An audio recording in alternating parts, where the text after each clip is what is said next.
El memorando de entendimiento que fue firmado en realidad fue criticado por muchos en Irán, que decían que los negociadores no habían conseguido lo suficiente. Pero en Occidente, y especialmente en Estados Unidos, creo que se vio, y en general en todo el mundo, como un símbolo de la derrota de Trump en la guerra. Ahora Trump está socavando el acuerdo. Está violando prácticamente todos y cada uno de sus elementos. No ha liberado los activos iraníes. Los bienes robados siguen retenidos por los estadounidenses en violación del acuerdo. El régimen israelí no ha sido obligado a abandonar el Líbano ni a poner fin a los bombardeos y los asesinatos. Eso también es una violación. Y ha revertido el alivio de las sanciones sobre las exportaciones de petróleo iraní.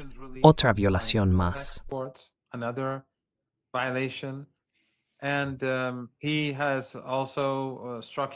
Y también ha atacado objetivos iraníes en varias ocasiones. Ha ampliado el régimen de sanciones. Todo eso son violaciones.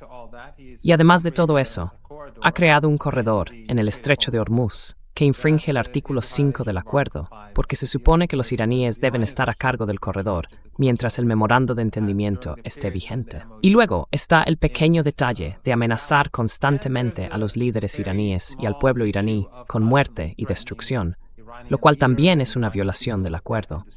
Así que ha estado ocupado incumpliendo todos los elementos del pacto. Y por eso los iraníes van a mostrarse muy firmes en el estrecho de Hormuz.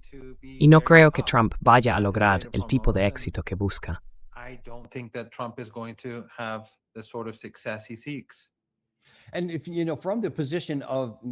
Y bueno, desde el punto de vista de las propias negociaciones, ¿cuál es tu impresión de cómo está afectando esto al equipo negociador iraní, ya sea Ghalibaf, Araghchi o cualquier otro que esté allí?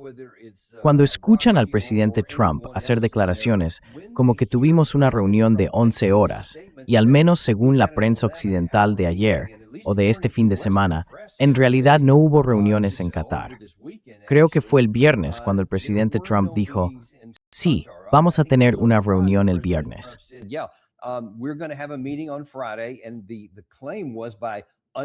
Y la afirmación de ciertos funcionarios occidentales, que no quisieron dar su nombre, era que los iraníes habían comunicado en privado al presidente Trump que habían cometido un error, que no deberían haber atacado ese barco, el que navegaba con bandera de Singapur, que ahora querían intentar arreglarlo. Según esa versión, el viernes se decía que el sábado iba a celebrarse una reunión en Qatar y que de ahí saldría un reconocimiento por parte de Irán de que sí, no habría ningún tipo de restricción en el estrecho de Hormuz durante los 60 días restantes. ¿Qué nos puede contar sobre eso?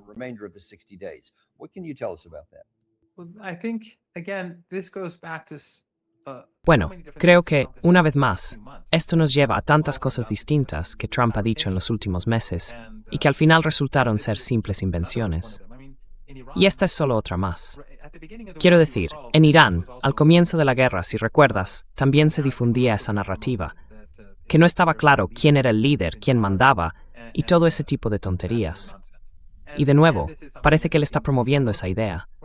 Pero la realidad es que los guardianes, la Guardia Revolucionaria, el ejército, la policía o cualquier otra fuerza, no tienen capacidad para actuar por su cuenta.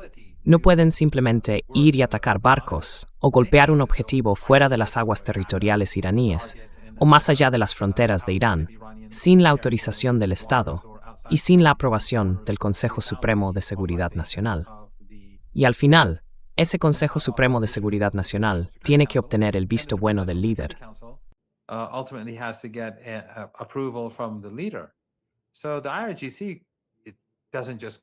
Así que la Guardia Revolucionaria iraní no va simplemente y dispara contra barcos.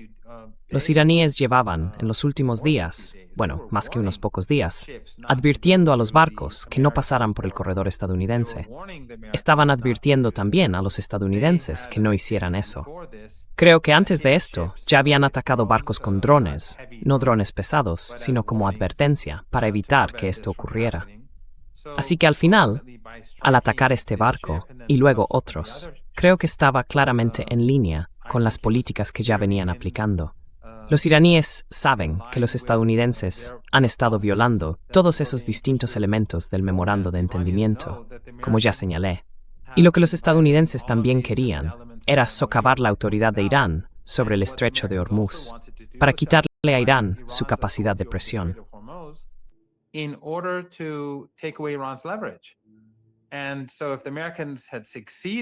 Así que, si los estadounidenses hubieran tenido éxito, si Trump hubiera logrado quitarle a Irán su poder de presión en el estrecho de Hormuz, y luego se hubiera negado a cumplir con sus obligaciones, entonces él tendría claramente la ventaja.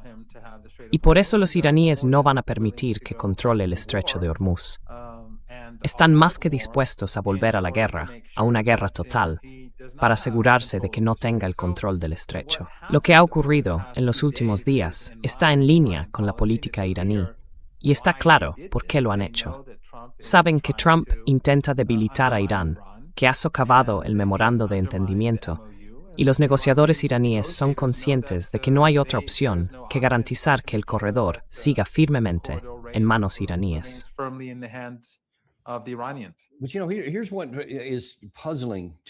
Lo que me resulta desconcertante es esto, porque desde el lado estadounidense se puede jugar con las palabras todo el día.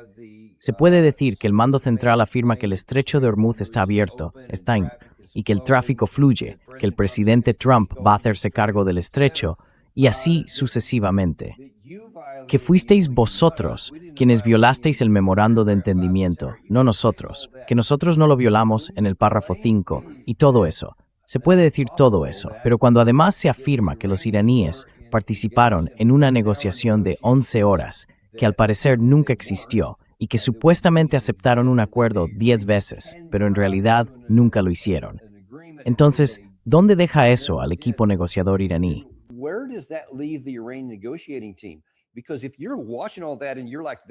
Porque si estás viendo todo eso y piensas, eso es pura ficción, nada de eso ocurrió, entonces, ¿sobre qué base te sientas algún día, ya sea en Qatar, en Turquía o en cualquier otro sitio y dices, vale, hablemos de una negociación? Porque corrígeme si me equivoco, pero aún así preferiríais, la parte iraní preferiría, obtener el alivio de los activos descongelados. Querríais que se levantaran de nuevo las sanciones y además os gustaría llegar a un punto en el que este periodo de 60 días termine en algo que permita siquiera empezar a hablar de un acuerdo de fin de guerra dentro de las negociaciones. Parece que eso es lo que queréis. Pero ¿cómo se llega ahí en este contexto?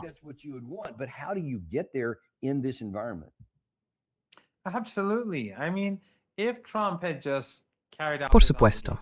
Quiero decir, si Trump simplemente hubiera cumplido con sus obligaciones, las mismas que expliqué hace unos minutos, en lugar de violarlas todas, los iraníes habrían estado obligados a normalizar el paso de los barcos al final del primer mes. Así que, ahora mismo, mientras hablamos, el número de barcos que estarían cruzando el estrecho de Hormuz estaría aumentando poco a poco. Y para cuando terminara el primer mes, habría vuelto a lo que era antes de que empezara la guerra.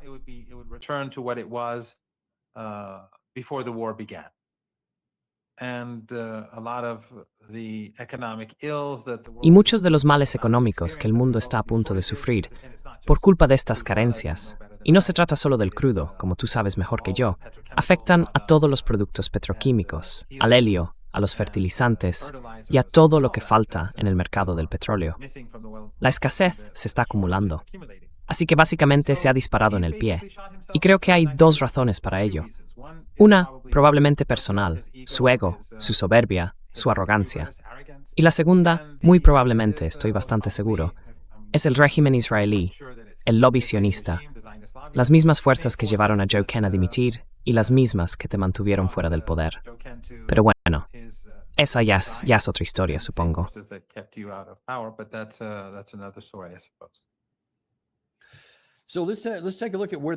Veamos a dónde nos lleva eso ahora.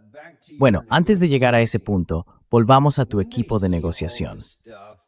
Cuando ven todo esto y leen todas esas cosas sobre reuniones que supuestamente no ocurrieron, ¿cómo afrontan entonces la siguiente reunión?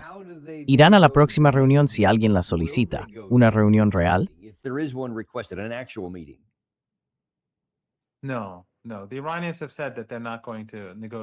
No, no. Los iraníes han dicho que no van a negociar más con los estadounidenses hasta que Trump cambie su política y cumpla el memorando de entendimiento. Ahora bien, para ser justos, Trump no es el primer presidente de Estados Unidos que ha incumplido sus compromisos. Todas las experiencias que los iraníes han tenido con los líderes estadounidenses desde la revolución han sido malas, y Estados Unidos siempre ha violado sus compromisos. El más importante y el más conocido de todos, por supuesto, es el acuerdo nuclear, el JCPOA. Y Obama, en cuanto se firmó el acuerdo, empezó a incumplirlo, y esas violaciones fueron aumentando a la presidencia. Y luego Trump, por supuesto, acabó rompiendo el acuerdo por completo.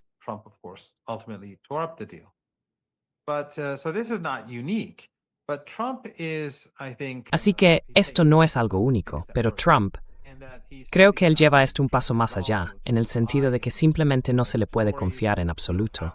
Miente sin problema. Se inventa historias, fabrica hechos, dice cualquier cosa, y 2 horas después lo cambia, y aún así consigue salirse con la suya. Su base lo ignora. Los medios occidentales, cuando se trata de Irán, no serán tan críticos con él, por su odio y su desprecio hacia Irán. Así que, de alguna manera, lo dejarán pasar, aunque quizá le critiquen por errores de cálculo. Pero no le condenarán por una guerra de agresión, ni por los asesinatos de iraníes, ni por nada de eso. Pero en realidad, lo único que, solo un último punto.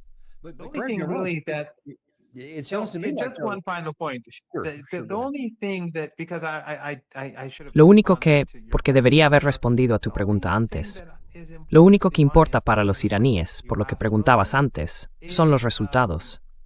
Es decir, un apretón de manos no significa nada.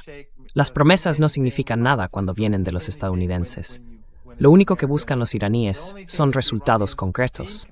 Si fuera el presidente de Brasil y prometiera algo, los iraníes dirían, bueno, el presidente de Brasil lo ha prometido, así que le creemos. Si fuera el presidente de China o el de Rusia o el primer ministro de Malasia quien hiciera la promesa, los iraníes probablemente dirían, de acuerdo, como lo has prometido, haremos lo que dices. Pero en el caso de Estados Unidos, y en particular con Trump, lo único que cuenta para los iraníes son las acciones sobre el terreno.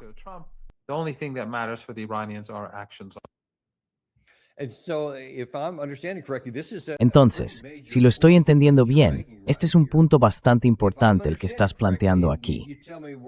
Si lo entiendo correctamente, y dime si me equivoco, a menos que se retiren de nuevo las sanciones, que se liberen los activos congelados, y además, y hablaremos de esto en detalle en un momento, que los israelíes se retiren del Líbano, no habrá negociaciones por parte de Irán. ¿Es así?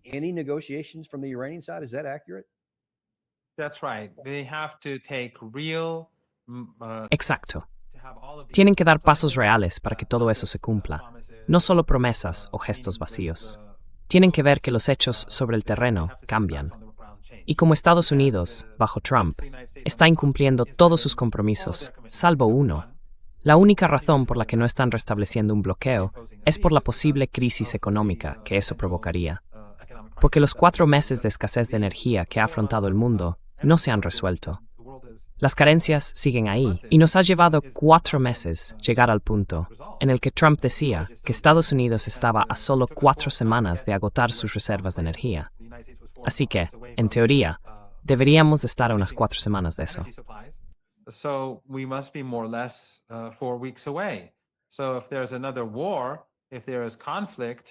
Así que, si hay otra guerra, si hay un conflicto, si estalla una guerra total, llegaremos a ese precipicio, no solo Estados Unidos, sino el mundo entero, mucho antes de 4 meses, probablemente en unas 4 semanas, más o menos 1 o 2. Así que para los iraníes, lo único que importa ahora es que Estados Unidos actúe, que ponga en marcha el memorando de entendimiento. Quiero decir, los iraníes no son ingenuos. Sabían desde el principio que Trump no tenía ninguna intención de aplicar el acuerdo, y que bajo Trump, nadie pensaba que Estados Unidos simplemente entregaría el dinero de Irán, o que diría a los israelíes que se retiraran del Líbano, o de lo contrario, dejarían de suministrarles fondos y armas.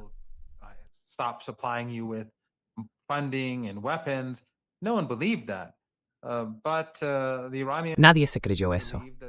Pero los iraníes sí pensaban que el memorando de entendimiento tenía sus ventajas. Porque para empezar, con el levantamiento del bloqueo, Irán pudo exportar enormes cantidades de petróleo, literalmente en los 3 o 4 primeros días después de que se levantara. Había muchos petroleros en el Golfo Pérsico y en la región que no podían salir por el bloqueo, y estaban llenos. Así que los iraníes empezaron de inmediato a exportar todo ese combustible y también a importar suministros clave y productos esenciales para los más de 90 millones de habitantes del país.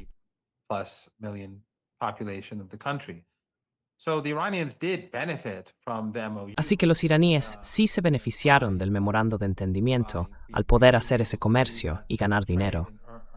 Pero sabían que Estados Unidos se abstendría de aplicar el acuerdo, y por eso se aseguraron de tener poder de negociación dentro del acuerdo.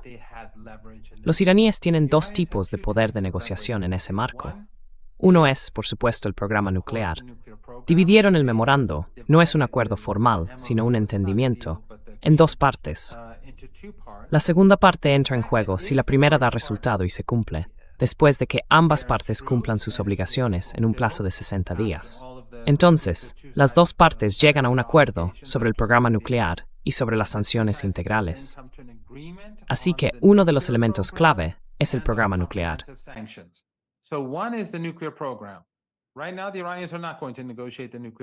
Ahora mismo, los iraníes no van a negociar sobre el programa nuclear, porque la primera parte del acuerdo no se ha cumplido. Así que eso es una forma de presión.